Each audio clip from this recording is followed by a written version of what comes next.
Boa tarde a todas e todos, né?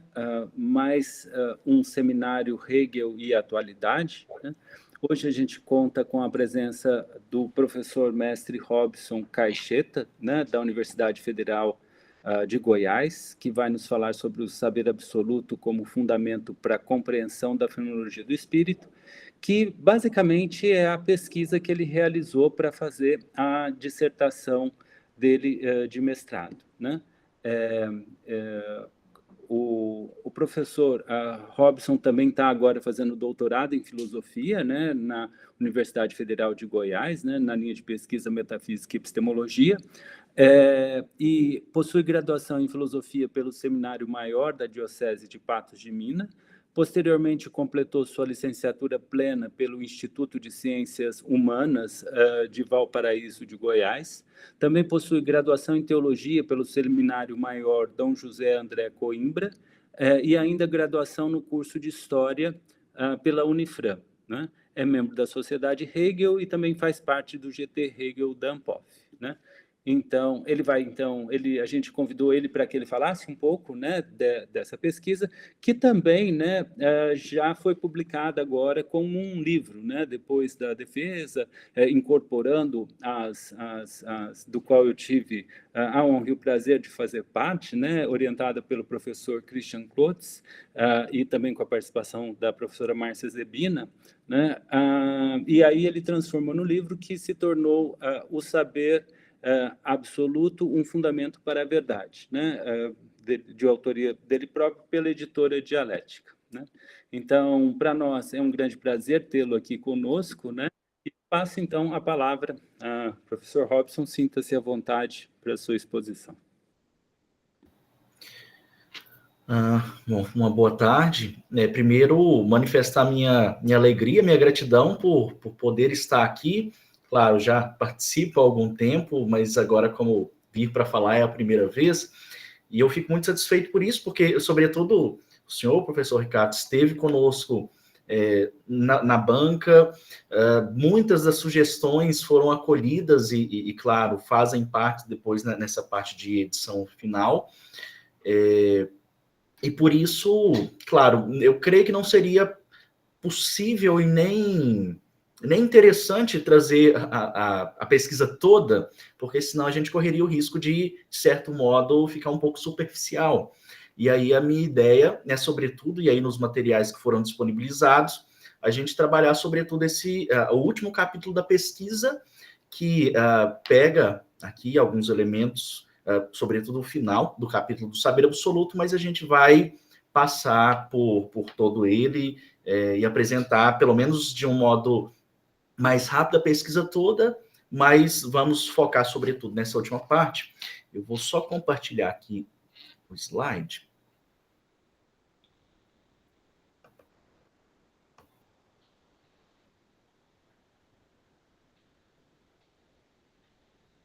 Acho que funcionou, perfeito. Muito bem, então, o título da nossa pesquisa é justamente esse, claro, o foco é sobretudo no capítulo do saber absoluto, mas não só nele. Já desde o início eu coloco que a grande intenção era, de fato, entender o ordenamento, digamos assim, de toda a obra da fenomenologia do espírito. E aí a minha procura inicial sempre foi uma linha de interpretação. Claro, quando a gente vai aos comentadores e às possibilidades, há várias possibilidades de interpretação da obra. Alguns, inclusive, vão lançar guias até, eu diria, contrárias, e aí, por isso, essa pergunta de qual o melhor modo de interpretação, e a ideia é fundamentar o texto por ele mesmo. Claro que, se a gente olha para a fenomenologia, não é, eu acho que ainda hoje não é, e o próprio professor Ricardo falava isso aqui um pouco antes, de uma leitura, em certo sentido, um pouco enigmática. É inegável que a fenomenologia tem elementos que, para a nossa interpretação, eles são mais exigentes, eles trazem elementos que a gente precisa lidar não só com o sistema hegeliano, mas alguns outros elementos que têm essa importância. Então, primeiramente, eu vou apresentar de um modo geral a pesquisa. E, claro, por isso o objetivo geral é apresentar a estrutura conceitual e filosófica do capítulo e do conceito de saber absoluto na fenomenologia do espírito.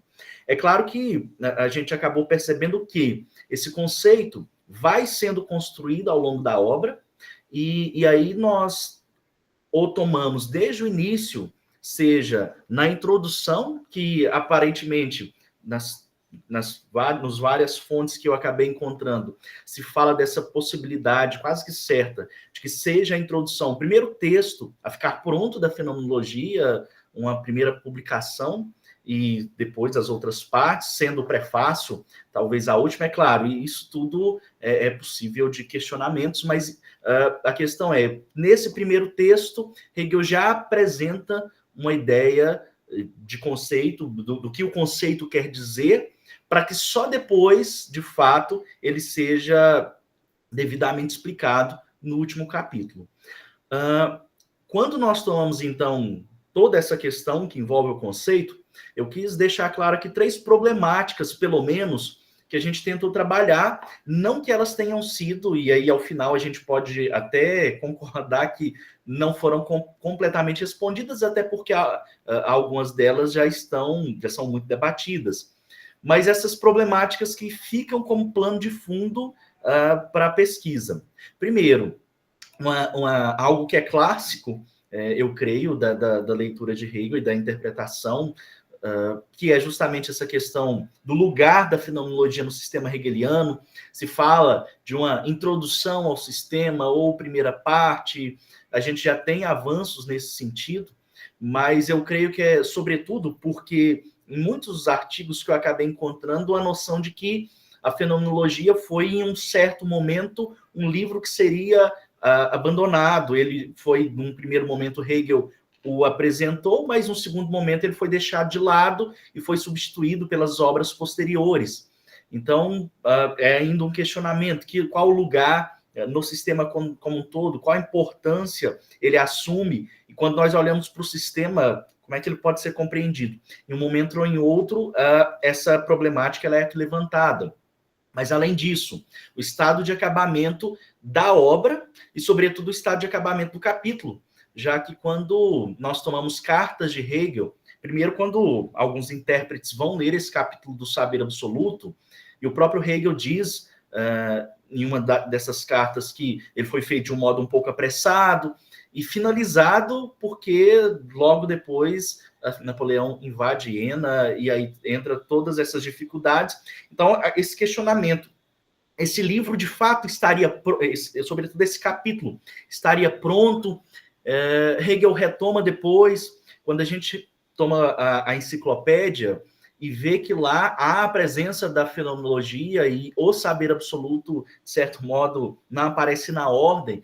Então, se questiona isso. Hegel reinterpretou, claro, isso não está plenamente colocado aqui, mas, sobretudo, essa terceira problemática que, para mim, foi a mais importante e o que, de fato, nós nos propomos a responder. A importância do capítulo do saber absoluto perante a obra. Porque se alguns vão defender, e aí tem pesquisas até bastante recentes, há uma obra do professor Leonardo Vieira que comenta a fenomenologia como um todo, mas, sobretudo, também esse capítulo, e vai dizer que a dificuldade da leitura faz com que não dê para a gente traçar tantas proximidades. Então, a ideia era essa, era mostrar que a hipótese que nós levantamos é essa, de que há uma importância, e claro, eu diria que vai para além de só uma importância enquanto acabamento, mas como o sistema dialético mesmo propõe, quando se chega ao final, nós podemos voltar ao início. Eu creio que, diante do que nós vamos apresentar sobre esse capítulo do saber absoluto, vai ser possível que nós leiamos com outros olhos a obra como um todo. Então, passando, claro, se vocês tomarem o livro, a dissertação em breve eu pretendo já disponibilizá-la, é só nesse primeiro momento que teve questões editoriais, mas a pesquisa como um todo ela foi dividida em 3 partes. A primeira parte está fundamentada, sobretudo, naquilo que Hegel apresenta na introdução, e desses elementos que ele apresenta na introdução, tem inclusive uma obra do professor Marcos Nobre que fala da grande importância da introdução, mas na introdução nós fomos tentando apresentar os elementos que compõem a obra como um todo, as figuras fenomenológicas, a questão da consciência, da experiência, o nascimento da própria dialética, e concluímos essa primeira parte, o primeiro capítulo, dizendo isso: olha, Hegel, em partes, apresenta o que é o saber absoluto, num primeiro momento, ainda que só dê indícios e diga que isso vai ser trabalhado depois. Só que, de fato, isso aparece factualmente só na metade do capítulo do saber absoluto, isso que já é prometido desde a introdução. Depois, no segundo capítulo, acaba que boa parte dos intérpretes a que eu tive acesso fazem uma divisão desse capítulo do saber absoluto, tendo o parágrafo 798 como o parágrafo de divisão, seja para que nós possamos olhar antes dele e depois dele. Antes dele, os primeiros capítulos, eu coloco os primeiros parágrafos, os 11 primeiros parágrafos, o que inclui o parágrafo 798, aí se tem uma leitura, uma recapitulação por um lado, e o que Hegel chama de reconciliação, reconciliação da consciência com a consciência de si, mas, sobretudo, é uma recapitulação de todas as figuras da obra, e mostrando como é que essas figuras estão ordenadas para que se chegue, de fato, a esse momento do saber absoluto. Claro que também seria muito interessante essa discussão dessa primeira parte, mas eu imaginei que não ficaria demasiado longo, então nós vamos nos ater aqui, sobretudo, nesses últimos parágrafos do capítulo do saber absoluto. Os 10 últimos parágrafos do capítulo, a partir do qual nós propomos a seguinte hipótese, já tendo em conta a problemática que foi levantada. O saber absoluto oferece uma chave interpretativa para uma compreensão integral da obra, da fenomenologia. Assim, o saber absoluto não é apenas um ponto final, mas o fundamento a partir do qual todo o percurso da consciência descrito na fenomenologia pode ser reinterpretado, já que a partir desse capítulo final abre-se uma nova perspectiva sobre o todo da verdade, promovendo como que uma ressignificação das figuras anteriores. Isso já, de certo modo, já aparece nos primeiros parágrafos. Só que nos parágrafos seguintes, nos últimos, além de já levar em conta essa recapitulação, nós percebemos justamente que, inclusive, aquilo que vai aparecer posteriormente, aquilo que alguns intérpretes vão, inclusive, dizer que já não é mais parte da fenomenologia, mas já seria o começo da lógica. E aí há elementos que a gente pode trazer aqui depois, mas é sobretudo para mostrar que a importância não é só pensando à frente, já não é um conteúdo de algo que está fora da fenomenologia, mas é o que permite com que nós olhemos para a obra e a entendamos, tanto seja em relação ao sistema, mas seja naquilo que ela se propõe a responder. Mas, claro, antes mesmo da gente poder entrar em parte a parte, a nossa ideia é passar por esses parágrafos, é preciso salientar que não é tão simples nem consensual eu posso colocar essas interpretações que aqui eu levanto em algum momento ou em outro. Eu vou, inclusive, trazer algumas perspectivas que, por exemplo, a gente encontra em Eske ou em Taylor. Os dois apresentam, sobre o mesmo ponto, interpretações bastante diversas, e a ideia é de que ambas ofereçam uma possibilidade de leitura, ao menos foi isso que eu tentei fazer. Então, não é que nós vamos aqui dar uma interpretação no sentido de precisão, mas, sobretudo, chaves de leitura para interpretar esse texto que é denso. Isso aqui já foi falado, perfeito. Então, a gente começa, antes mesmo de entrar no texto de Hegel, esse parágrafo 798, ele adquire essa importância, porque, sobretudo, o grande objetivo que é proposto lá na introdução é, de fato, colocar a filosofia como ciência. E se a compreensão de Hegel é que o saber absoluto é o saber filosófico, Então, o grande desafio nesse momento final, depois de percorridas as figuras fenomenológicas, depois de feitas as devidas reconciliações, nós podemos falar agora de como eu posso, e aí em algum momento isso aqui vai aparecer, como é que nós tomamos esse saber filosófico como científico, como fundamento e possibilidade da ciência. Algumas considerações que são importantes para nós, aqui vai se falar em algum momento em uma subjetividade, mas nós já temos que levar em conta a todo instante que sempre essa subjetividade é tida enquanto espírito. No capítulo anterior, e claro, por não termos passado por ele, mas essa noção de espírito enquanto aquele que abarca a totalidade, e aí eu tomo aqui o parágrafo 798, nessa curta citação dele, o espírito manifestando-se à consciência, ou que é o mesmo, produzido por ela, nesse elemento é a ciência. É justamente nós percebemos, e aqui Hegel fala de uma certa reconciliação, e por que parece estranho, e durante a minha leitura ficou estranho para mim durante um bom tempo, porque aparentemente isso já estava pronto na consciência de si, eram problemas anteriores. Mas Hegel vai falar justamente dessa necessidade da manifestação do próprio espírito à consciência para que, de fato, isso desemboque na ciência.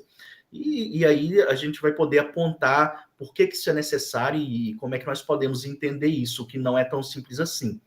Mas só para que a gente possa entender um pouco melhor essa problemática, por que é um problema pôr inicialmente o saber absoluto como ciência, primeiro a gente tem que perceber que a consciência, ao longo do percurso fenomenológico, ela sempre, antes dessas reconciliações, ela partiu de uma oposição entre sujeito e objeto. Só que, claro, quando nós adentramos no capítulo do saber absoluto, há aí uma superação dessa oposição, já que o espírito vai entender essa superação que já é pensada já na figura anterior, na religião, mas, claro, ainda não estava completa, mas agora no saber absoluto, dessa compreensão que o saber do ser torna-se o saber de si. Ou seja, enquanto o espírito busca essa verdade, busca conhecer o seu objeto, ele acaba percebendo que, na verdade, ele deve conhecer a si mesmo. E por isso, quando nós apontamos a fenomenologia como história da experiência da consciência, cujo ponto final é o espírito que conhece a si mesmo no ser, a gente vai perceber que é necessário, para que isso aconteça, que o próprio espírito torne-se um objeto para si. E, claro, como isso se faz, nós cremos que são os elementos finais aqui do capítulo.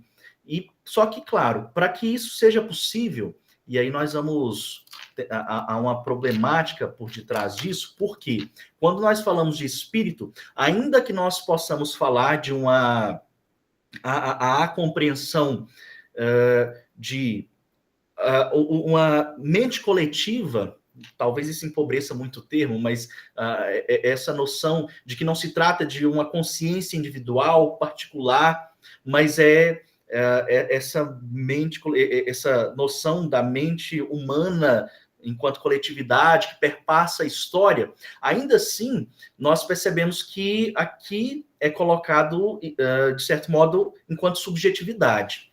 Esse todo que sabe de si mesmo, mas ainda é sujeito. E aí nós concluímos, até chegar a essa parte da conciliação, de que o saber absoluto, enquanto busca da ciência, é uma obra do espírito no mundo. E isso a gente vai perceber nos parágrafos finais. Então, é um movimento de se colocar, usando aqui até algo que foi apontado na banca, uma linguagem quase de Fichte, enquanto eu que se põe, mas essa ideia de que, ao adentrar a história, o espírito que se coloca em movimento na história, e para que eles possam se compreender, se essa é a posição de Hegel, por que nós não poderíamos dizer aqui fazer uma leitura simplesmente subjetivista, no sentido que damos uma ênfase muito grande ao sujeito, mas se necessariamente nós estamos falando do saber absoluto como um ir além dessa dualidade entre sujeito e objeto, já que o espírito, no saber absoluto, reconhece-se a si mesmo no objeto. Então, não seria um erro apontar o saber absoluto desse modo. Então, enfim, todos esses elementos aqui que eu apontei de modo bastante rápido e eu diria até que simplesmente pulverizados aqui, já que gastaríamos um bom tempo para elencá-los, mas são essas questões que eu creio que estão por detrás do texto, e foram com essas questões que nós debatemos ao ler o próprio texto de Hegel. Então, agora nós vamos entrar em cada um desses parágrafos, não especificamente um por um. Em algum momento a gente vai agrupar alguns deles para que possa ser feita essa apresentação. Claro, tem 4 conceitos, estão aqui agrupados, mas na verdade no texto eles aparecem como 5, mas que eu creio que são importantes para nós e vão aparecer ao longo do capítulo daqui para frente. E aí eu creio que é importante a gente poder compreender, ou pelo menos dar aqui apontamentos do que nós entendemos com esses conceitos, do modo como eles aparecem nesse capítulo. O primeiro deles, substância, porque esse vai ser um tema, junto com a questão do espírito e do sujeito, que é caro, é importante aqui para Hegel. Em algum momento ele vai, inclusive, falar dessa necessidade de uma mudança na própria compreensão do que significa aqui substância, porque, à primeira vista, se nós tínhamos uma leitura anterior de uma substância fixa ou estática, a substância, numa leitura da metafísica clássica, talvez, mas não só nos remetendo a ela, mas agora nós vamos notar que essa busca, sobretudo porque o espírito, ao fazer-se um objeto para si mesmo e depois, nessa reconciliação, encontrar-se consigo no momento em que ele se extrusa, sai de si mesmo, ele acaba percebendo que não há aí uma substância fixa. E que essa substância, ela se torna sujeito, justamente por causa desse processo de saída de si, ou como nós costumamos traduzir no próprio texto hegeliano, essa extrusão. E claro, e aí nós temos esse conceito de sujeito, ou o eu, ou espírito, que fala justamente dessa subjetividade dinâmica, por um lado, autorreferencial, mas que não está limitada aqui ao que nós chamamos de sujeito psicológico. Não é um sujeito, não é a consciência individual, porque ela já foi superada a longo prazo nas outras figuras fenomenológicas. E, claro, a questão do conceito, que vai ser fundamental, sobretudo depois, na lógica, e, sobretudo, Hegel vai chegar a essa conclusão no final do capítulo, de que a grande busca depois de o espírito adentrar a história, transformá-la no conceito, poderem compreender esse conceito com uma estrutura lógica, vivente da realidade. O espírito é uma conceitualidade em ato, é uma linguagem que a gente não encontra propriamente no capítulo, mas trazendo já essa importância desse termo que vai aparecer em diversos momentos, e a questão do conteúdo. Quando nós falamos desse processo de extrusão, de saída ou exteriorização, o espírito está lidando nesse momento do saber absoluto com o conteúdo, mas com esse conteúdo que é o todo, e que depois ele descobre que é a si mesmo nesse conteúdo. Então, quando eu uso esse termo conteúdo, e quando a interpretação de que o próprio Hegel também faça isso, nós estamos falando desse próprio espírito em sua exteriorização. Não é dado externamente, mas gerado internamente no desenvolvimento do próprio conceito. Então, esses são só termos que vão nos ajudar. Se vocês tiveram a oportunidade de ler o capítulo, vocês vão perceber que esses termos são apontados por diversas vezes. E aí nós damos essa interpretação para esses termos, justamente porque isso fará diferença na nossa interpretação dos próprios parágrafos. Agora sim, entrando no próprio texto de Hegel. Então, quando nós tomamos o parágrafo 798, Hegel vai dizer, olha, chegamos aqui à última figura do espírito. E aí eu vou inclusive ler aqui ipsis literis do texto de Hegel, da fenomenologia, vai dizer essa última figura do espírito. O espírito que ao mesmo tempo dá ao seu conceito perfeito e verdadeiro a forma do si, e portanto realiza seu conceito quando permanece em seu conceito nessa realização. É o saber absoluto. De certo modo, e aí nós tomamos essa primeira interpretação, e aparece-nos que, parece que chegamos ao final. Mas o próprio Hegel, depois, nesse mesmo parágrafo, diz, esse saber, até esse momento, ainda não está pronto.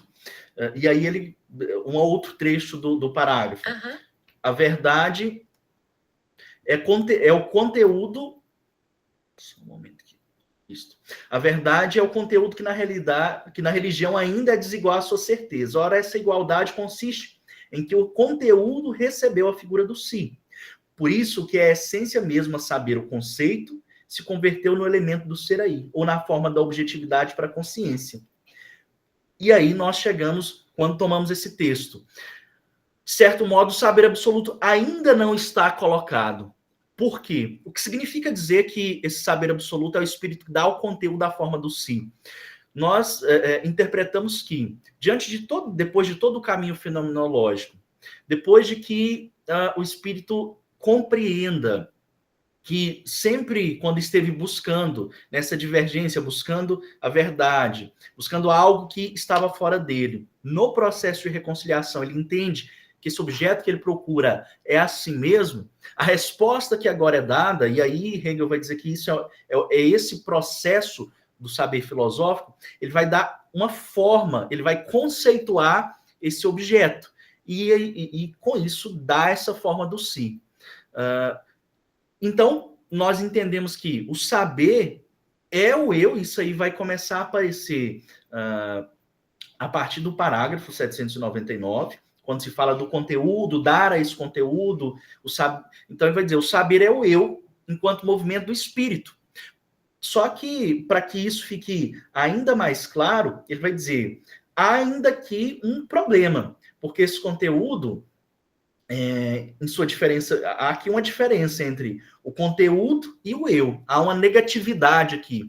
E é preciso, para que se possa superar ainda essa negatividade, o espírito compreendendo o conteúdo, ainda há uma certa divergência, e é preciso, então, que ele dê o passo da história. Por isso, o saber absoluto de fato, para que ele alcance essa plenitude, ele é temporal e histórico. E dizer que ele ainda nesse momento não está completo, é dizer que, para que ele tenha a forma científica, e aqui há uma terminologia que Hegel usa, sobretudo aqui também no parágrafo 801, vai dizer, olha, esse saber ainda está no momento em si, mas ainda não é para si como ciência. Ou seja, ainda é necessário que aconteça essa extrusão. E por isso a conclusão que nós chegamos aqui é preciso que esse saber se manifeste no tempo. E esse manifestar no tempo é o que nós entendemos que foi anunciado, e está, de certo modo, já explanado no próprio prefácio da fenomenologia, a substância que se torna sujeito. Então, a primeira questão que nós tomamos aqui é essa noção de tempo como condição para a ciência. No parágrafo 801, quando Hegel começa a apresentar, então, essa estrutura, ele vai dizer o seguinte, inclusive deixa eu pegar só...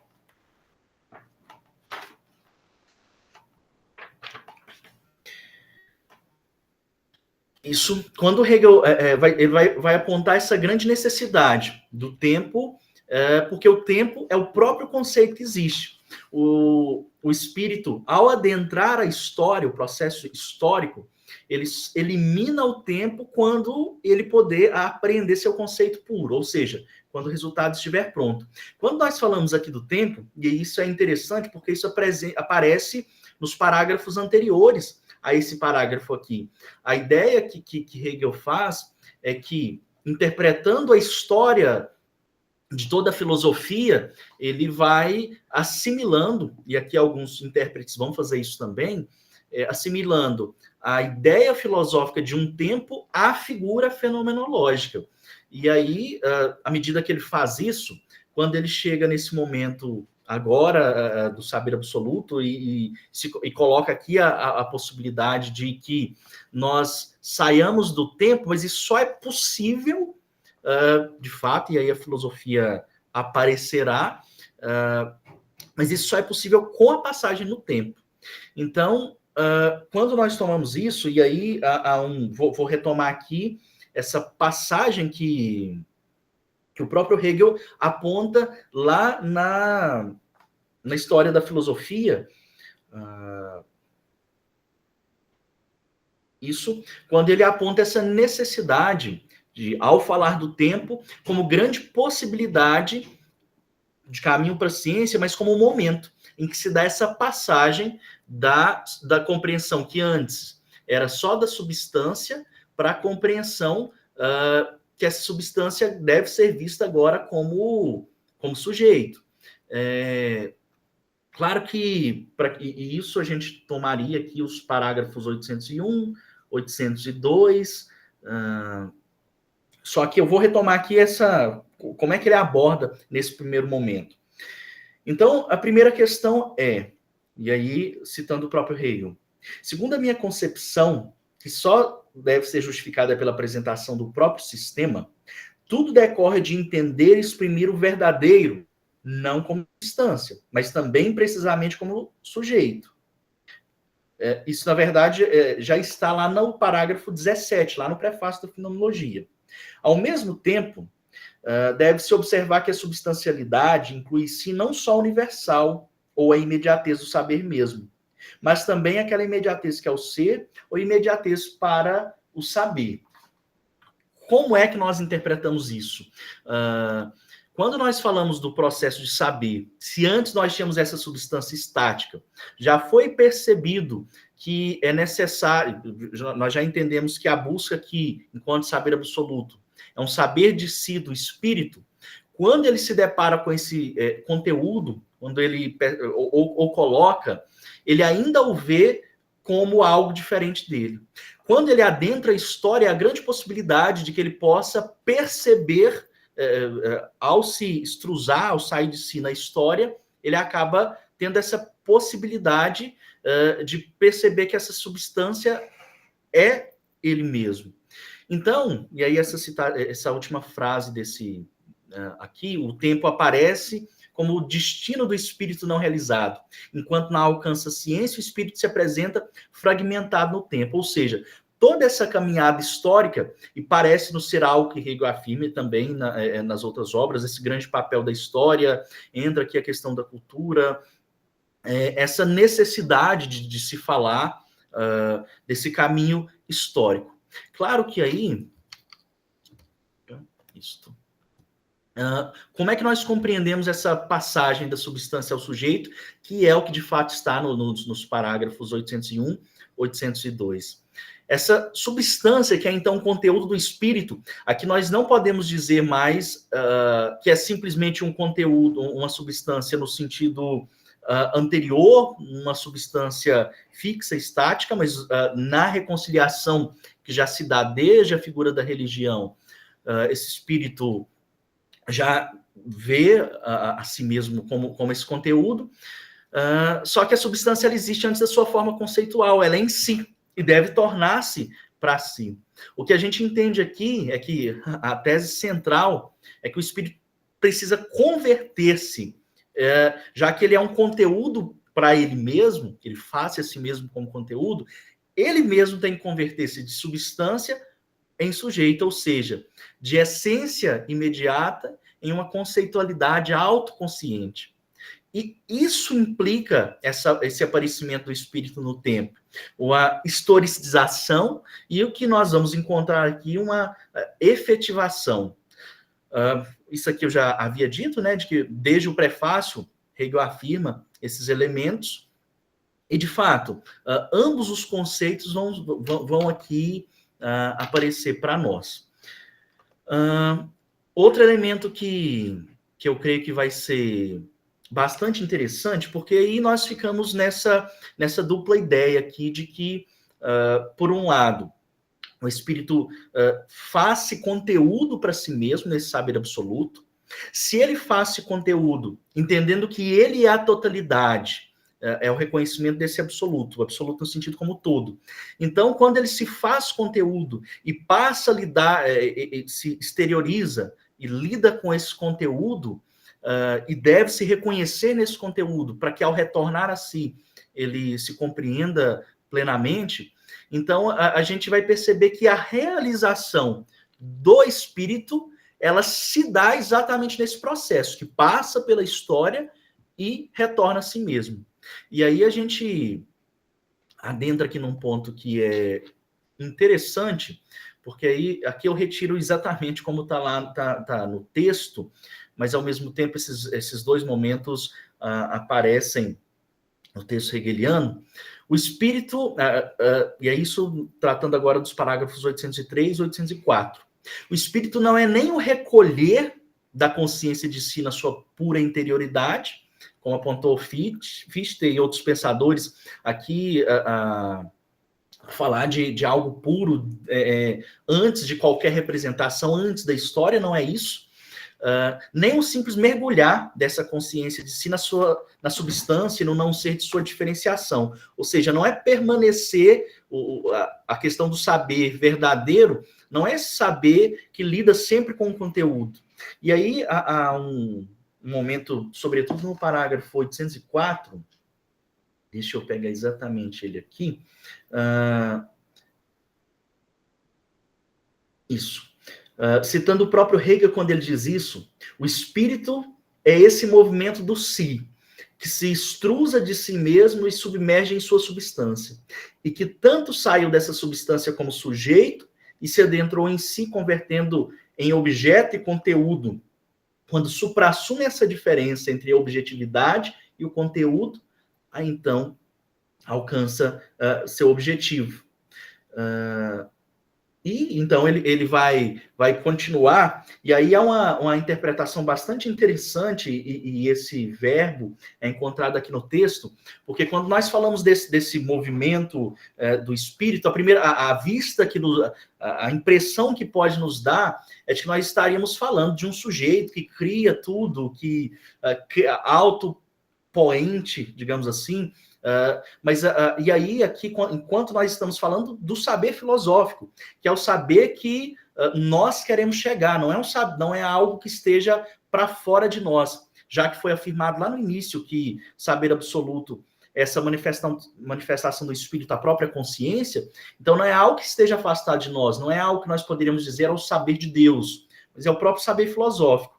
E aí, depois de fazer toda essa caminhada, que parece muito abstrata, nós chegamos primeiro, quando o espírito se extrusa no tempo, e deixa eu pegar duas citações que são importantes, quando ele se extrusa no tempo, e aí Hegel vai falar aqui de uma contemplação, a contemplação envolve ao mesmo tempo a percepção desse conteúdo que ali é colocado, mas contemplar, ao mesmo tempo que é uma ação, nos dá uma ideia, e aqui é uma leitura que foi feita no texto, se vocês perceberem depois, até em contraposição, ou pelo menos próxima aqui à posição de Fichte, mas diferenciando dele, que quando ele diz que o sujeito deve ser alguém ativo o tempo todo, mas a ideia de contemplação aqui, para dizer que não é esse espírito, não é o espírito que simplesmente está criando e meio que coloca, mas ao contemplar-se, ele percebe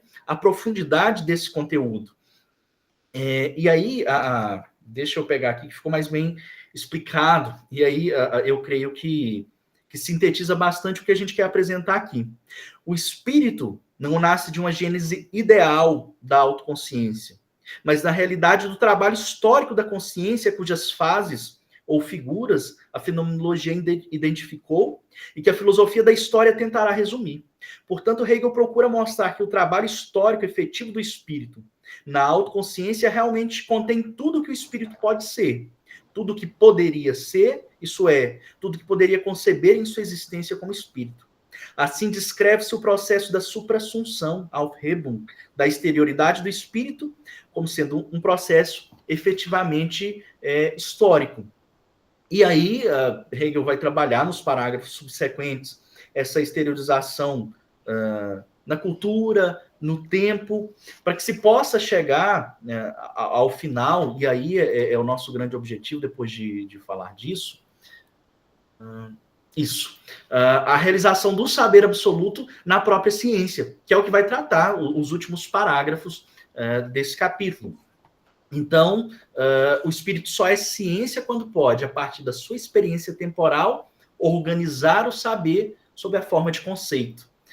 A fenomenologia como um todo é uma preparação para o terreno, ou seja, a ciência efetiva, esses conceitos vão aparecer posteriormente na ciência da lógica, mas ainda assim, o saber absoluto, para se tornar ciência, ele tem que reabsorver o conteúdo da experiência e da consciência na forma do conceito.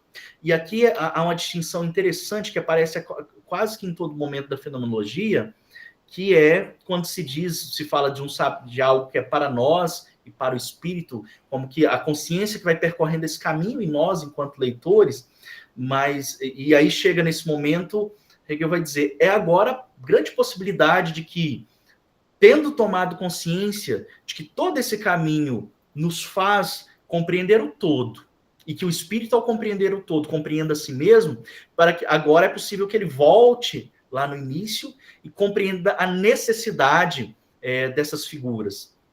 Então toda essa experiência da consciência, ela é necessária. E por isso, a conclusão que nós chegamos é que, em primeiro lugar, quando falamos do saber absoluto como ápice da fenomenologia, a interpretação que nós damos não é simplesmente como um momento de acabamento, um momento final, mas é um momento que, tendo compreendido a possibilidade de interpretação de todas as outras figuras, agora, de fato, nós entendemos como elas funcionam, esse espírito que estava lá desde o início, caminhando enquanto consciência, agora ele pode voltar-se para o caminho fenomenológico e reinterpretá-lo já a partir da visão do próprio saber absoluto. E aqui nós temos aquilo que seria a base conceitual para o início da filosofia como ciência, o que será posteriormente desenvolvido. Diante do problema inicial que nós colocamos, uma possibilidade de reconciliação entre sujeito e objeto, porque não mais o objeto que a filosofia busca, ou que o saber absoluto busca, não é algo distinto de si mesmo, mas ela vai, por si mesma, criando ou apontando seu conteúdo. Justamente por isso, porque nesse desdobramento que ela faz em si mesma. E aí, nós nos referimos também aqui, o espírito que procura esse saber absoluto. Claro que assim, e aí chegando aqui ao ponto, aos últimos momentos dessa apresentação, trata-se de um texto muito abstrato. E mesmo eu aqui talvez tenha divagado em alguns momentos, e a precisão terminológica é importante, mas um momento ou outro ela acaba nos escapando, mas eu creio que a partir desse capítulo nós temos possibilidade, isso que eu creio que é mais interessante, de não só, eu diria que ele é aberto interpretativamente, no sentido de que a gente consegue tanto observar elementos do sistema e fazer leituras a partir disso, olhando para a própria fenomenologia, que em vários outros momentos ela é muito mais precisa, talvez aos primeiros momentos mais fáceis, mais precisos, mas depois isso vai tornando-se um pouco mais complexo. Mas esse capítulo abre uma possibilidade de interpretação de todos esses momentos, inclusive para pensar se esse saber absoluto é o saber filosófico. Bom, talvez essa questão que aqui ainda esteja muito abstrato, mas sobretudo quando entra a questão aqui da história, eu creio que seja um grande momento para que nós percebamos a própria fenomenologia como possibilidade de leitura do sistema. Aí, claro, é algo que eu até conversava com o professor Tassinari aqui antes de nós começarmos a apresentação. A nossa pesquisa continua a partir daqui, para justamente entender essa possibilidade. De fato, não só o conceito de saber absoluto, mas já aqui germes do sistema, o que de fato é algo já por muitos apontado que sim, mas até que ponto eu posso dizer que Hegel já tinha em mente o sistema quando escrevia a fenomenologia? Como é que nós podemos fazer essas interpretações aqui? Mas, enfim, em tudo isso eu creio que são apontamentos para que a gente possa conversar. Em algum momento, se não ficou claro, a gente pode trazer esses momentos de novo e discutir. E eu creio que seja interessante também a gente voltar ao próprio texto de Hegel, para que a gente possa traçar essa discussão. Agradeço pelo tempo, pela atenção, e agora a gente fica aberto para a discussão, para podermos esclarecer alguma coisa que, com certeza, tem muita coisa que não ficou clara, mas para que a gente possa conversar aqui.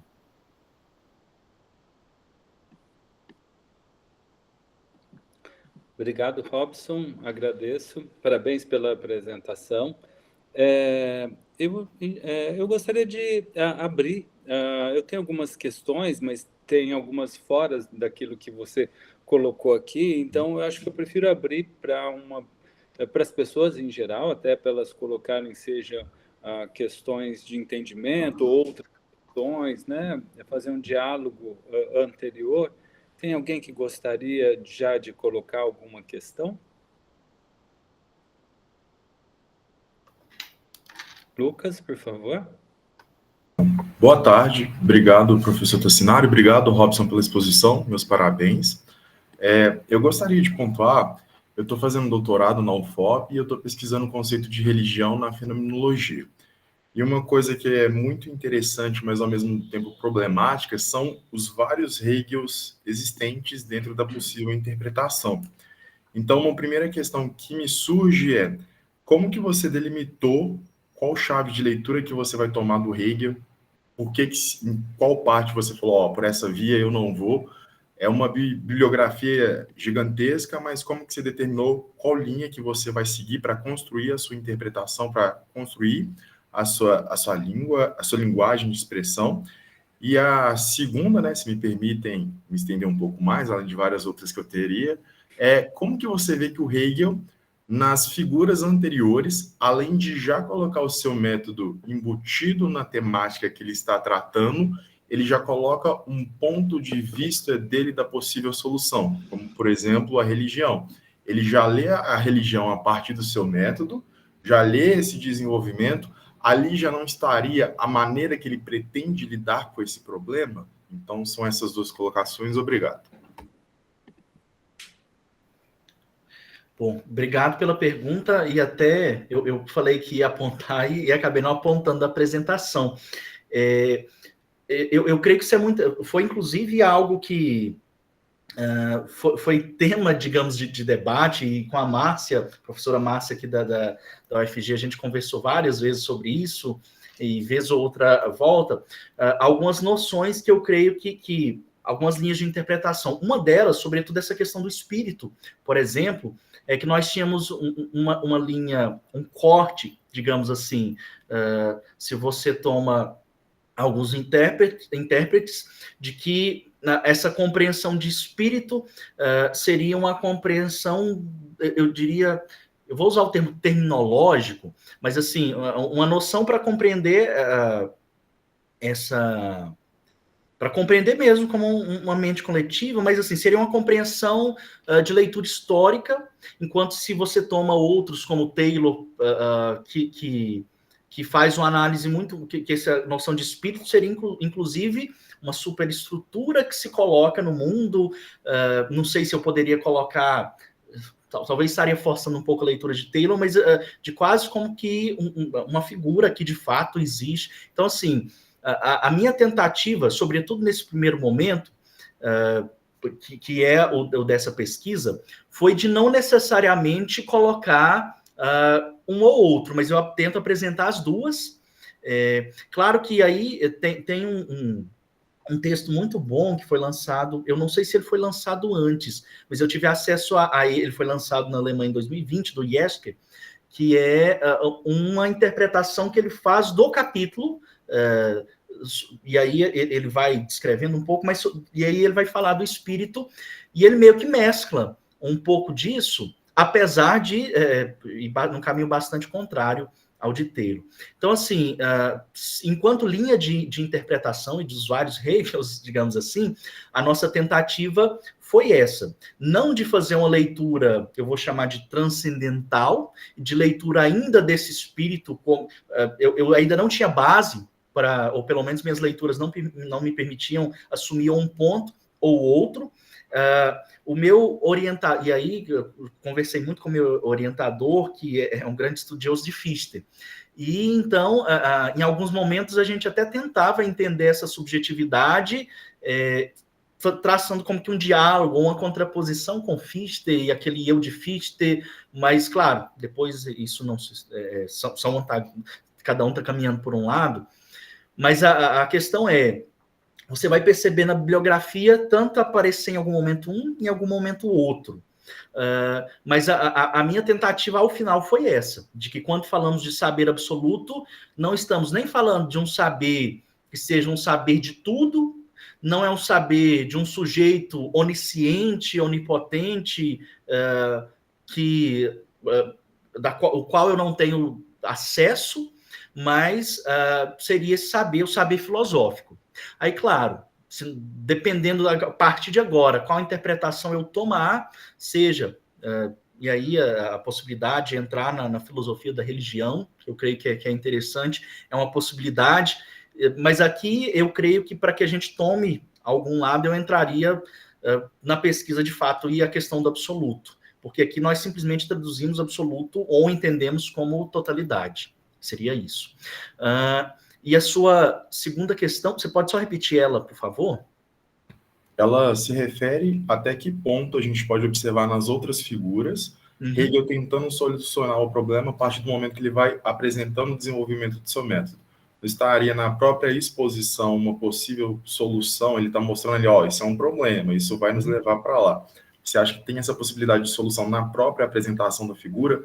É como se a obra fosse de fato circular, tá tudo ali no desenvolvimento e é o ciclo que a gente não consegue saber. Entendi, isso. Até é um questionamento se falava dessa questão da circularidade, minha interpretação, quando eu chego ao final desse saber absoluto, de que, sobretudo nos primeiros parágrafos, os quais não entrou na nossa apresentação, mas que quando Hegel vai fazendo essa reconciliação,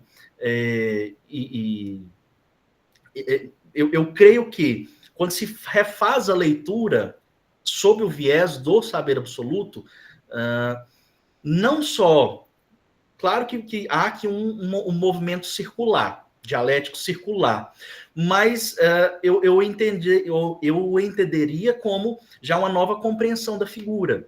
Inclusive, tem um texto bastante interessante da professora Marloren, eu creio que é fruto também eu não sei se, não é o texto, é a tese dela de doutorado, de que nós poderíamos pensar até em novas figuras, a possibilidade de novas figuras depois de chegarmos ao saber absoluto. Porque quando você olha e reinterpreta, ele dá um novo sentido a essas figuras e as reconcilia, e que na própria figura não estaria. Então não é só um círculo vicioso, eu diria assim, mas é caminhar para frente. E a própria lógica, porque na ciência da lógica ele retoma e diz, olha, eu já pressuponho aqui a minha fenomenologia, mas se dão novos passos. Então, assim, eu não diria que é uma circularidade viciosa, que a gente fica no círculo o tempo todo e volta, mas se já dá passos além.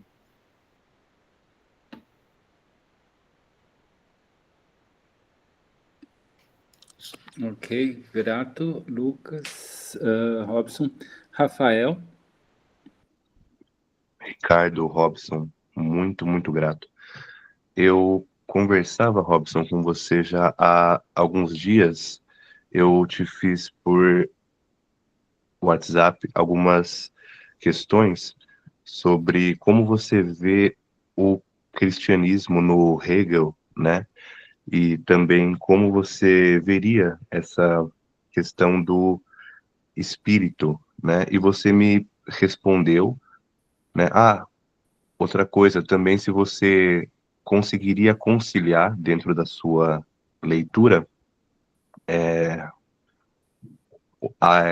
autores clássicos cristãos, como, por exemplo, os padres da igreja, teólogos mais antigos, a uma leitura possível do Hegel. E durante a nossa conversa você chegou ao conceito de divina providência. Eu acho proveitoso você tentar explicitar essa leitura da divina providência aqui para nós, e que eu achei incrível, eu achei muito bom. Foi um papo bom que eu tive junto ali contigo. Mas a minha pergunta é se dentro dessa leitura, dentro dessa pergunta que você estava respondendo, há uma dicotomia entre representação e conceito, e se essa dicotomia existe, porque ela existe na sua leitura.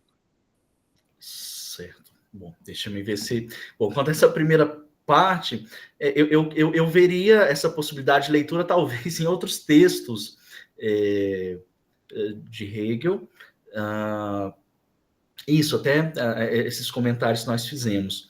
Mas, sobretudo, porque aqui, quando se fala de espírito, a leitura seja não se tem, não estaríamos diretamente aqui, pelo menos nesse momento da fenomenologia, nos remetendo para algo além.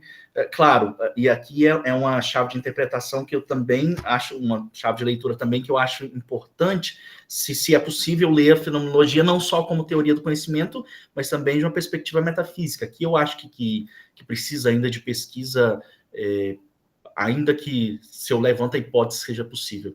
Bom, mas agora quanto à questão da representação e conceito.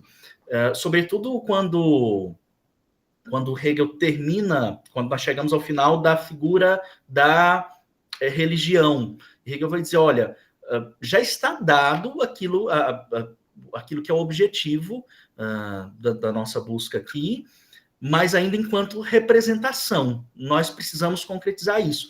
Então, de certo modo, eu não sei se é com esses termos que você usa esses dois conceitos, mas eu diria, ainda na figura da religião, é uma representação, quando se vem o conteúdo no saber absoluto, já não é só mais uma representação que o espírito faz de si mesmo, mas é a concretização, porque esse espírito passa a questão aqui não só do elemento histórico, mas do que Hegel chama de extrusão.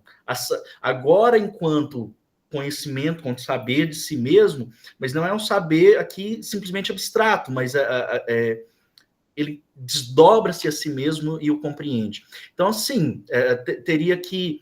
Eu não colocaria, assim, uma contradição entre os dois, só que a representação ainda não é o saber absoluto pleno, porque ainda não há esse aspecto final que ele apresenta nesses últimos parágrafos do capítulo.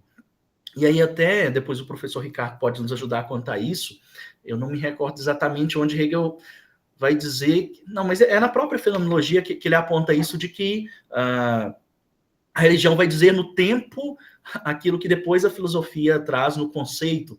Então entra um pouco essa questão de que a representação ainda não se deu acabamento, e por isso não se permanece na religião, mas é preciso dar-se o passo em direção ao saber absoluto, que é a própria filosofia. Depois ele vai ordenar isso de um modo melhor, e aí a gente tem que fazer uma leitura da religião, da filosofia da religião dele, para que possa se entender isso. Mas, aparentemente, eu colocaria desse modo. Não sei se te respondi. Sim, Robson. Muito grato. Muito grato mesmo. Alguém mais gostaria de colocar uma questão? Caio, por favor. Bem, eu já cheguei um pouco mais tarde. Primeiramente, boa tarde, Robson. Gostei muito de sua apresentação. Sobre essa questão do saber absoluto e sobre a questão entre representação e conceito, eu penso que a questão do conceito, ela não necessariamente ela vai ficar mais clara na fenomenologia do espírito. Eu acho que, lendo a Lógica, volume 1, que é a doutrina do ser, Eu acho que Hegel ele deixa mais claro esse caminho que é muito tortuoso, muito contraditório, que vai do ser passando pela essência e chega no conceito. Porque eu ainda não li a essência e o conceito, eu estou terminando a doutrina do ser. Mas lendo esparsamente aquelas lições de 1827, eu acho que é 1827, se não falhe minha memória, da filosofia da religião, eu observo que Hegel ele retoma muito a questão da imediatidade, da questão do imediato, porque eu acho, Robson, que essa questão aí que você apresentou, ela também, a questão do imediato, da pura imediatez, eu acredito que seja muito importante para que você tente explicar um pouco esse percurso que vai do imediato à imediatidade pura, que passa pela essência para se chegar ao conceito. Porque, lendo a filosofia da religião de Hegel esparsamente, eu observo, Robson, que essa questão do saber absoluto, no caso, se nós interpretarmos não tão somente o saber absoluto como a filosofia, a grande filosofia como teoria do conhecimento, mas interpretar também, isso é minha opinião agora, é interpretar o saber absoluto como o pensar absoluto em Deus. Entende? Porque se você tem o saber e se você tem a terminologia absoluto, isso traz com certeza a questão que se chega ao conceito do que é Deus. Eu espero que eu tenha contribuído com alguma coisa. Obrigado. Ótimo, agradeço e assim, não discordo em momento nenhum, no sentido de que, primeiro, claro, essa com certeza nas obras posteriores, Hegel vai primeiro apresentar a questão do conceito de um modo melhor, até porque já se tem mais maturidade. E, claro, talvez assim, a minha, digamos, limitação já pensada aqui é justamente porque a ideia, sobretudo, apresentando essa pesquisa, claro, seria me ater àquilo que é possível pensar aqui até esse momento.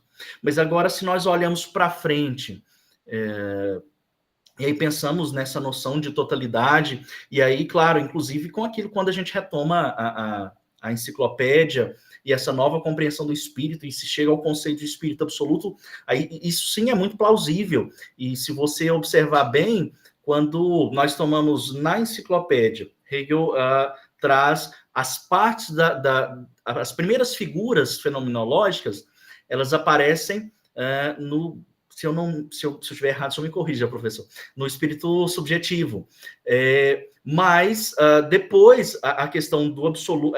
essas outras figuras, elas já vão posteriormente. Então, vão para o final, onde Hegel abertamente diz... se refere a Deus. Só que, assim, aí a minha ideia, quando eu coloco aqui o saber absoluto nesse momento da fenomenologia, ligado ao saber filosófico. E, claro, ao mesmo tempo que já é uma superação do saber filosófico, porque se você observar, ele diz, olha, a história da filosofia que vai se ligando a cada uma das figuras fenomenológicas, de um certo modo, há uma suprassunção dessas figuras, uma superação, mas ao mesmo tempo que as retoma. Então, não é só isso aqui, mas é algo além, só que a partir de agora é que vai se produzir. Então, a minha leitura é um pouco de que Hegel aqui apresentou os elementos a partir dos quais ele vai poder trabalhar posteriormente. E quando, sim, ele for fazer uma releitura disso, aí a gente pode entrar nessas questões que você disse. Bom, é o saber absoluto, esse também saber de Deus, em que sentido pode ser entendido isso? Aí seria uma interpretação que nós faríamos a partir das obras posteriores para ler a fenomenologia. A minha tentativa aqui é, sobretudo, bom, olhando da fenomenologia sem levar em conta as outras obras, olhando o texto mesmo, como é que eu poderia interpretá-lo? Seria essa a ideia, mas com certeza é necessário dar, agora sim, olhar para frente para continuar essa compreensão, que é olhar para as obras posteriores e aí sim tentar ainda reinterpretar isso que aqui foi colocado.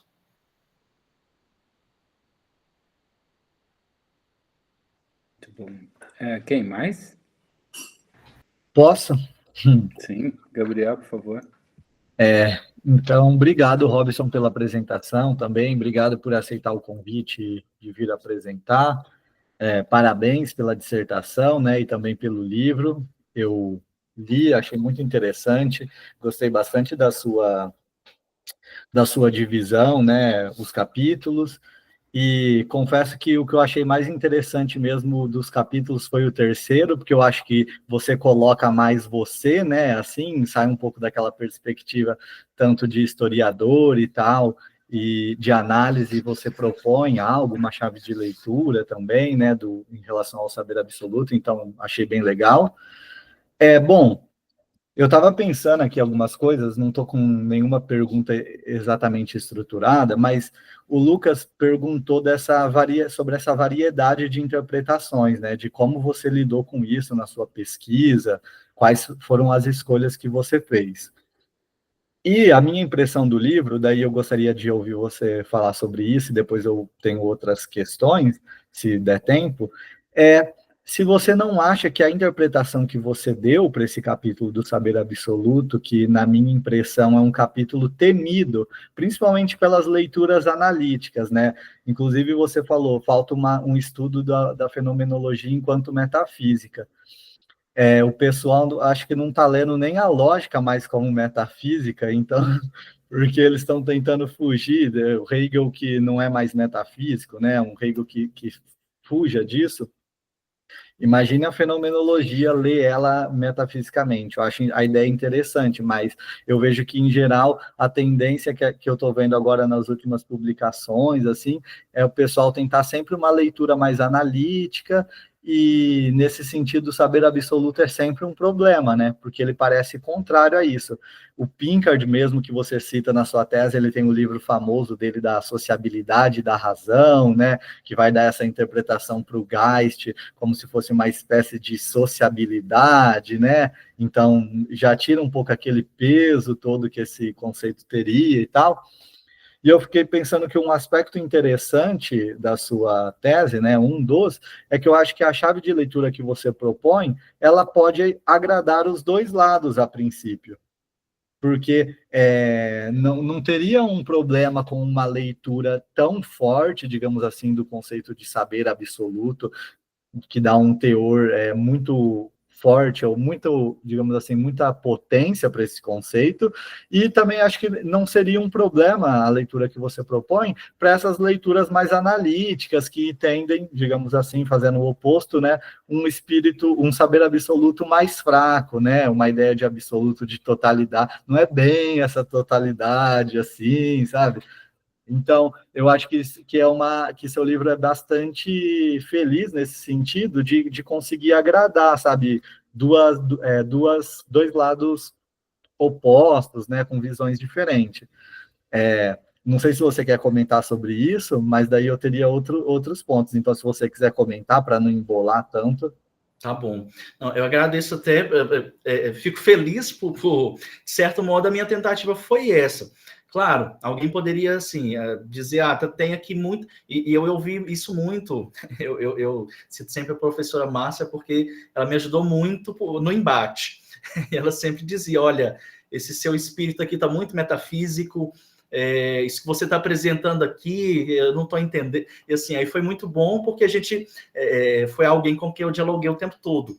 Mas tratando assim de interpretação, e os meus primeiros, e aqui eu trago os primeiros contatos que eu tive com Hegel, foi mediante a leitura de alguns escritos de Lima Vaz, que está próximo aqui à minha região, sou de Minas, ele lecionou aqui em Belo Horizonte, e aí ele traz essa leitura, e algo que eu acho interessante que ele traz é justamente essa visão, por exemplo, quando ele desenvolve uma própria estrutura de antropologia filosófica, e ele pega esse conceito de espírito em Hegel e vai dizer, olha, essa é uma, digamos assim, nós colocamos o ser humano como corpo, alma e espírito, e esse espírito é algo que existe no ser humano que permite não simplesmente aquilo que essa interpretação de sociabilidade, ou seja, a questão racional que me permite o contato com o outro, e aí uma intersubjetividade, digamos assim, mas ao mesmo tempo é aquilo que me abre para aquilo que é maior do que eu também. Claro que essa é uma leitura própria dele, né? Eu não me sustentei só nela, mas eu creio que no fundo há essa influência também. Então, a tentativa foi... Claro, você vai perceber que em diversos momentos eu apresento um, apresento o outro.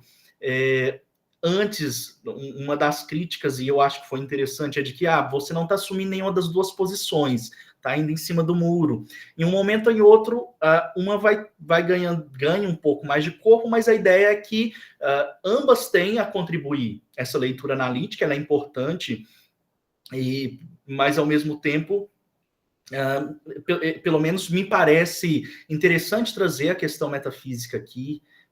Então, assim, a ideia era tentar agradar. Às vezes é o grande risco de não agradar ninguém também, né? Nenhum nem outro. Mas, enfim, obrigado pelo comentário, porque pelo menos esse objetivo lá no fundo apareceu aqui. Ok. Obrigado. Tassinari, tem problema eu continuar nesse tom mais de conversa, assim? Eu continuar sem a pergunta tão formal. Robson, eu acho que você falou assim, de ficar em cima do muro. Eu não vejo dessa forma. Eu entendo o que você falou de não agradar, ao invés de agradar os dois lados, não agradar nenhum. Mas eu acho que a ideia que você está propondo da chave de leitura, do espírito absoluto, a leitura que você propõe, né, do espírito absoluto oferecer essa chave para entender toda a obra, mantém, num certo sentido, esse conceito de espírito, de saber absoluto, mantém ele, num certo sentido, independente de como essas duas leituras vão ler. Ou seja, se o Pinkard, por exemplo, lê esse saber absoluto, ou até mesmo o espírito absoluto, como essa ideia de sociabilidade, enfim, isso poderia dar o significado para toda a obra, assim como uma pessoa que vai ter uma leitura mais forte desse saber absoluto. Então, por isso que eu achei interessante. Ela fica em um lugar que ela pode servir aos dois lados. Bom, eu agradeço a resposta e, se eu puder abusar da sua disposição, eu queria fazer aqui trazer exatamente os temas que você pontuou nos seus slides, que é aqueles 3 problemas da fenomenologia. E como você estudou ela, eu sei que são temas difíceis, mas se você pudesse falar, num certo sentido, como você enxerga isso, mesmo que seja mais direto, sem aprofundar muito, porque eu sei que são complicados, né? Ou seja, o lugar da fenomenologia, essa ideia, o estado dela, né, de acabamento, e a importância do saber absoluto. Esse terceiro ponto, eu acho que você não precisaria falar tanto, porque foi algo que você já trouxe, né? Tá claro que você defende que é um capítulo muito importante, que ele ajuda a entender toda a obra, mas eu acho que talvez sobre o lugar da fenomenologia e esse estado de acabamento da obra, você não falou hoje tanto aqui. Então, se você pudesse falar, gostaria de saber como você enxerga esses 2 pontos, por favor. Ótimo. Claro, como você disse, teríamos aqui um vasto campo para discussão e várias posições e elementos que apresentam quanto a essa questão do lugar. Me parece que quanto se colocava, bom, é uma introdução, é uma parte do sistema, a questão da parte do sistema eu creio que já não é mais, porque, claro, aí depois tem toda a apresentação. Mas, pelo menos a mim, uma interpretação que eu achei bastante interessante, que eu achei por causa de uma citação de nota de rodapé e depois encontrei no professor Jeschke, que ele faz uma apresentação da fenomenologia, ele fala da possibilidade de entendê-la como um prefácio do sistema de Hegel, que não é uma introdução no sentido de que coloca... Aí até assim, lá ele discute essa diferença entre introdução e prefácio. Mas essa compreensão de prefácio, assim, olha, nós temos elementos variados aqui do sistema, e é como se nós pudéssemos pensar que Hegel já tinha em mente o que ele queria fazer. Ainda que, claro, como é que isso, não rigorosamente como se faz uma introdução, onde você vai...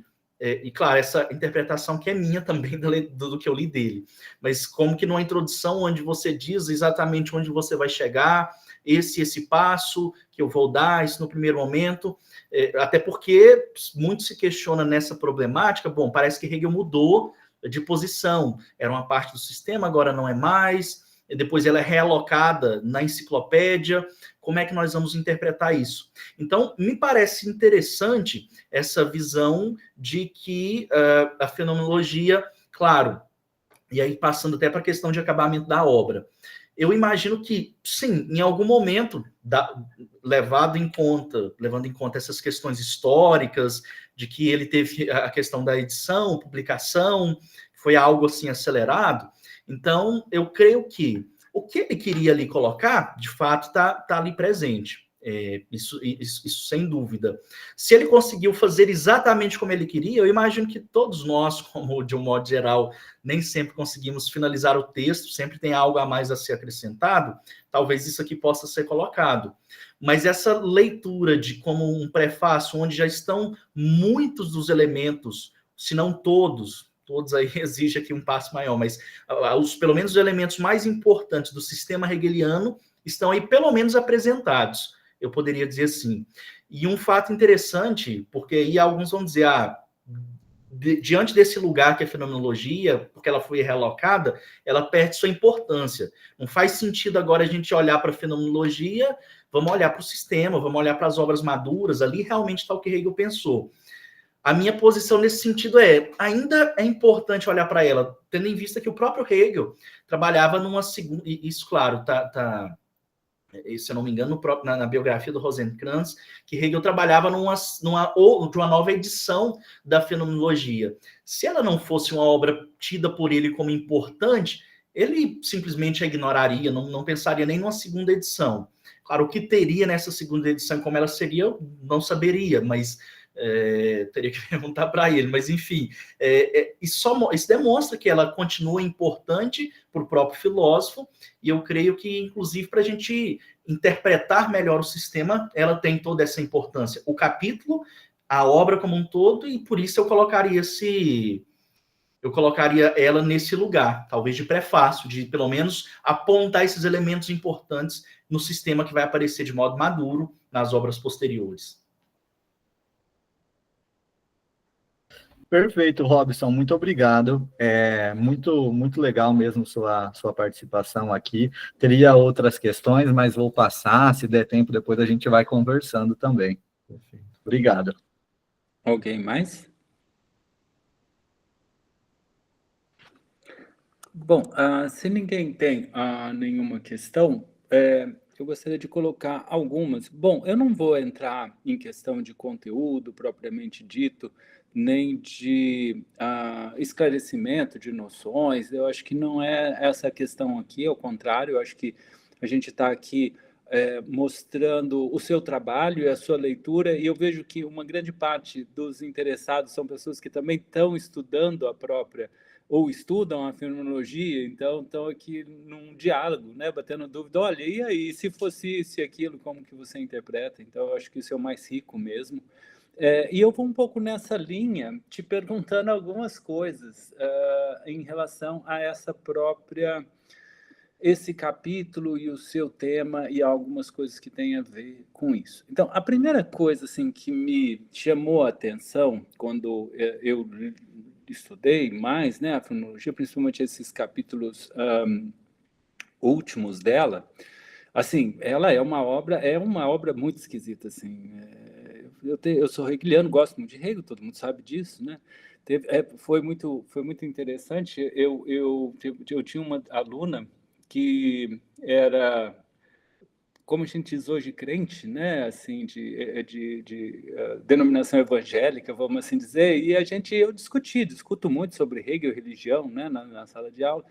E aí, outro dia, eu vi a defesa dela e ela fez um agradecimento a mim e a minha paixão a Hegel. O que, para mim, sempre foi muito estranho, porque eu sempre usei o Hegel meio como um instrumento para tentar entender as coisas e não como um autor mesmo que eu gostasse, ou que eu gosto. Quer dizer, eu gosto da compreensão que ele me traz e não exatamente do autor, exatamente em si, né, desse conteúdo.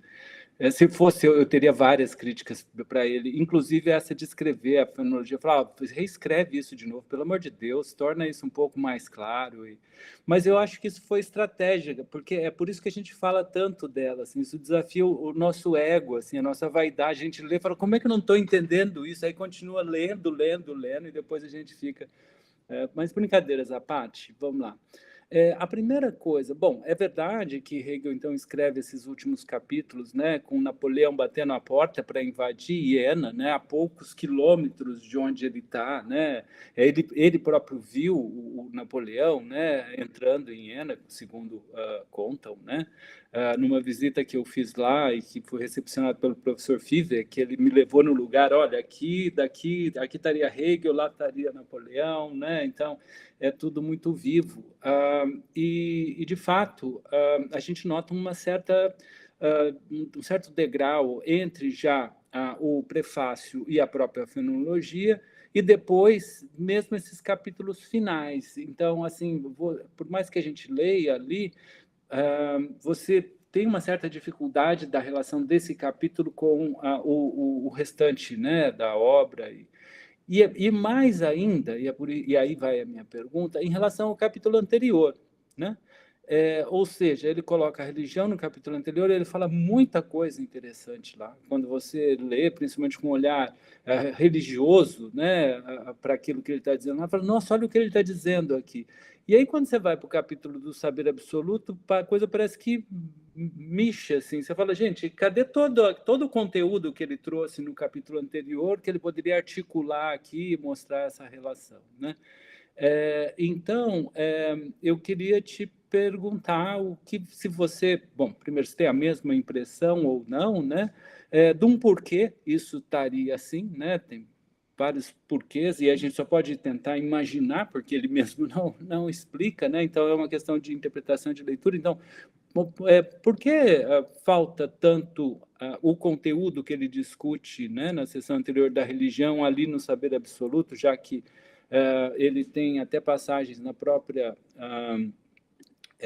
filosofia, nesse próprio capítulo, onde ele fala, né, que, por conseguinte, o que na religião era conteúdo ou forma de representar de um outro, isso também é aqui o agir do próprio si, e aí ele vai, então, discutindo...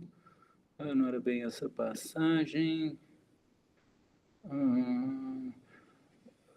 Ele fala, porque isso, o conteúdo da religião proclama no tempo mais cedo que a ciência o que é espírito, mas só a ciência é o verdadeiro saber do espírito sobre si.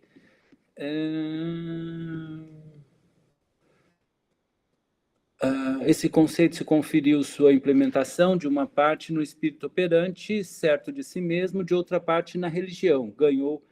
O conceito ganhou na religião o conteúdo absoluto como conteúdo, ou seja, na forma da representação do ser outro para a consciência. E aí ele vai, mas a articulação é muito pobre frente a tudo aquilo que ele poderia fazer e trazer, né, para cá. Não sei se você sente da mesma forma, então eu queria te perguntar primeiro isso, nessa relação entre esse último capítulo e o penúltimo capítulo da fenomenologia.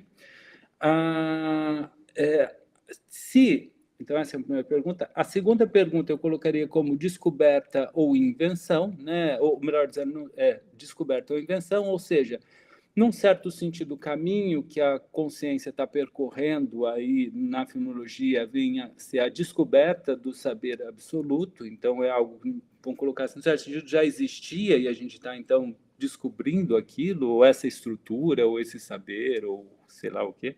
ou se é uma invenção, né, no sentido de não, foi uma articulação que está sendo colocada, que deu certo, uma invenção que está lá no final e boa e que consegue dar conta do que vem anterior, ou se essa dicotomia não se aplica, né, se é uma dicotomia, e aí vai, né? Então, gostaria de saber um pouco sobre isso. E a última pergunta tem um cunho um pouco mais pessoal, que é assim, sendo padre, como você vê a obra hegeliana como um todo, né? E com a fenomenologia em particular, ou seja, Hegel está falando ali desse Deus ou não, está buscando isso, não está, como você olha para a filosofia hegeliana nesse momento, né? Porque é sempre a gente, quanto mais estuda Hegel, quanto mais descobre as obras, vai mudando até o nosso próprio Hegel, o interesse dele, etc. Então, nesse momento, como é que você veria isso? Perfeito. Obrigado, professor, pelas perguntas. Bom, a primeira delas, eu concordo com o senhor, quando se faz a lei, assim, até chegar ao saber absoluto, é rico, e assim, no sentido de que você consegue quase que como que ir percorrendo com ele o caminho que ele faz, os desdobramentos, e quando a gente chega, e talvez esteja aqui a grande dificuldade de interpretação desse capítulo, porque ele é todo truncado.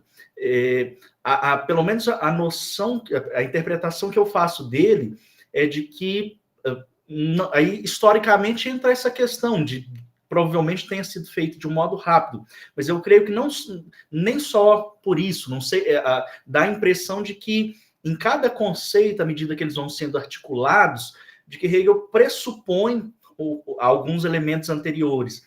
Só que, claro, mesmo aquilo que é pressuposto e pode ser óbvio, eu acho que deveria ser dito. Se eles são colocados, seria muito mais rico. E aí, esses elementos, sobretudo, da religião, porque se na religião ele vai dizer que aquilo que será o conteúdo do saber absoluto já está dado na religião, bom, e como então articular e fazer com que esse conteúdo agora seja de fato um objeto mais coerente possível com o saber absoluto? Eu creio que se ele se ele se detém nisso, seria muito interessante. O capítulo ficaria ainda mais rico, e traria e nos permitiria, inclusive, encontrar mais elementos ainda daquilo que vem posteriormente do sistema. Então, assim, eu concordo que há isso. Se eu pegar, assim, eu me surpreendo quando, por exemplo, em uma página e meia, se eu não me engano, em poucas linhas, ele descreve toda a história da filosofia ocidental. Então, imaginando um texto tão curto, colocar aí todo esse tempo, mais de 2000 anos de história da filosofia, mas, claro, diante dessa perspectiva. Então, eu creio, assim, que está muito condensado. A ideia é que se condensou demais, o porquê, seja pelo tempo, mas não só pelo tempo, já foi dito, então eu vou pressupor que está dito e vou colocar aqui, mas está, assim, muito truncado. Se a gente olha mesmo para o prefácio, eu creio que depois de ler o prefácio é muito mais fácil de entender o capítulo do saber absoluto e vice-versa. Aí eu consigo entender alguns elementos, lendo, depois de ter essa interpretação do saber absoluto, olhar para essas questões que aparecem no prefácio. Mas em 21 parágrafos, está muito condensado. Então, concordo com essa primeira questão. A segunda questão, se o saber absoluto, enquanto descoberta, ou se seria, de fato, um colocar, né? uma criação, uma articulação. Quando se chega no final, essa também é aquele espécie de contemplação que se coloca assim. Talvez eu não tenha descrito aqui do melhor modo possível enquanto apresentava, mas para mim essa ideia foi muito interessante, porque quando se fala de que o espírito contempla a si mesmo, essa contemplação não é uma atividade totalmente no sentido de articular e criar algo, mas, ao mesmo tempo, quando se contempla alguma coisa, no sentido de que, como, por exemplo, a gente contempla uma obra de arte, você está ali extraindo dela elementos sempre novos. Então, eu diria que nem só uma coisa, nem só outra. É sim necessário esse saber havia já algo posto, e aí a gente poderia voltar no início do sistema e pensar, bom, será que Hegel pensa aqui, por exemplo, quando ele fala da lógica, então volta-se Deus em si mesmo, e então esse conteúdo é posto, se entra aqui a questão de criação, em algum momento passa a surgir, aí é outra história. Mas quando nós olhamos para o saber absoluto, então, se tem algo posto, tudo bem, mas esse exercício do saber enquanto contemplação, enquanto se extrai algo novo, e aí está uma descoberta, naquilo que já parece óbvio, uma substância estática, mas agora que não é mais estática, e por isso nessa contemplação, essa possibilidade de extrair algo novo. Então eu veria como pelo menos tento fazer a leitura de ambas as situações. Há sim uma descoberta, algo já estaria posto, mas há algo novo, porque o Espírito transforma o seu próprio conteúdo, porque está transformando a si mesmo. Então eu caminharia por esses dois pontos. E quanto à última questão, acho que aqui até acabou que o Rafael colocou aquela pergunta anteriormente, nós tivemos assim, uma boa, ainda que por WhatsApp, uma boa conversa, ele me perguntou algo semelhante a isso. Como é que eu poderia ler Hegel envolvendo esses elementos cristãos, de uma perspectiva luterana, é até mais fácil encaixar alguns elementos, mas de uma perspectiva talvez católica, exija-se aqui alguns desdobramentos. Mas, pelo menos a mim, e aí eu trago aqui alguns elementos pessoais, porque acaba que assim, na história, quando nós olhamos para aquilo que se tem normalmente como dogma, e aqui eu falo também como alguém que fez teologia, se tem uma ideia muito acabada, pronta de um dogma. É assim, eu devo crer desse modo e acabou. Mas, na verdade, é o contrário. O dogma expressa algo a partir do qual a gente tem que refletir e discutir. E boa parte, e aí talvez seja uma tentativa, e assim, eu creio que não é só minha, porque outros padres, Manfredo, o Bavarese, tem muito essa pega, não que tem essa interpretação, mas eles trazem um pouco também dessa mesma situação. Mas, por exemplo, quando nós tomamos a teologia bem próxima a nós, a leitura hoje que nós fazemos de um dogma cristão católico trinitário tem por base um pouco também da filosofia hegeliana, porque nós temos um teólogo chamado Karl Rahner, que faz justamente essa articulação de que esse movimento trinitário, não movido pela negação, como que é Hegel, mas um movimento trinitário muito semelhante ao que Hegel sugere. Então, assim, é inegável a influência que ele tem da leitura hegeliana.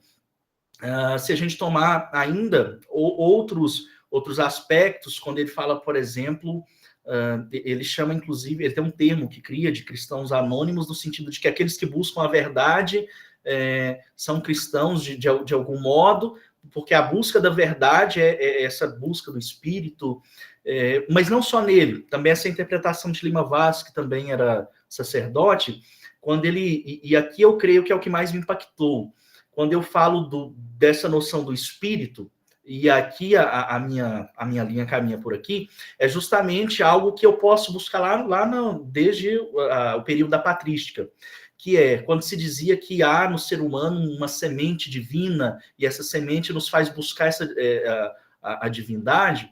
Eu diria que, diante da leitura hegeliana, ao participar, ao ser uma parte desse espírito, e ao me realizar pela busca da verdade, pela busca do saber, de certo modo, eu busco esse transcendente por um lado, mas esse transcendente já está em mim, eu faço parte dele. Então, assim, claro, alguém pode olhar isso e dizer, bom, você talvez esteja aqui forçando um pouco a barra, alguma interpretação, mas eu vejo como há aqui a possibilidade de ponte, de argumentação, a possibilidade de diálogo. E eu creio que vejo muito o senhor, ao dizer isso, também me ilumina aqui, no sentido de que eu também tento fazer a mesma coisa com Hegel. Muitas coisas, às vezes, eu criticaria, mas tento usá-lo como campo de leitura para a própria realidade, interpretar situações, e aí sim, eu colocaria mesmo a teologia católica, em muitos momentos eu tento interpretá-la e tendo por base, se não um método hegeliano, essa visão, em diversos momentos isso vem e aparece. Muito bom, muito obrigado. Eu só queria falar uma coisa, quer dizer, você colocou, né, como você falou alguma coisa muito bonita, na verdade, falando, né, da vida e da interpretação, não exatamente do Hegel, né, como tendo uma substância que nos leva a procurar ela e que ao mesmo tempo está lá e ao mesmo tempo está em nós e é atividade, né, então... e eu, ao contrário, eu vejo diretamente, vamos dizer, a filosofia hegeliana dizendo isso, né? Você não está dizendo ao contrário, você está dizendo que busca essa interpretação, mas não chegou a colocá-la aqui, né? Ou a explanar sobre ela.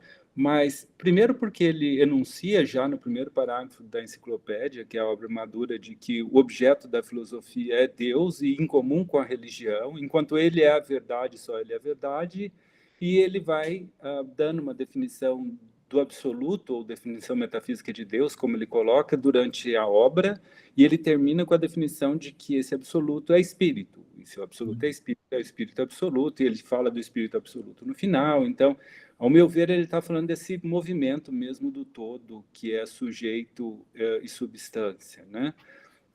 Que é difícil a gente compreender, a gente tem uma tendência muito a congelar, a não conseguir olhar, né? Justamente do ponto de vista religioso, né? Como você disse, é por isso que eu acho muito interessante o que você disse, porque é a vivência de um religioso, de um aspecto religioso, que, ao meu ver, está de acordo com essa interpretação, né? E o segundo ponto que eu colocaria é que as duas obras estão escritas, tanto a fenomenologia quanto a enciclopédia. O leitor que está refazendo ela para si está no movimento, e é um movimento, e ao mesmo tempo que ela já está escrita, não está? Hegel não está publicando um podcast a cada semana e reatualizando o que ele está falando, né?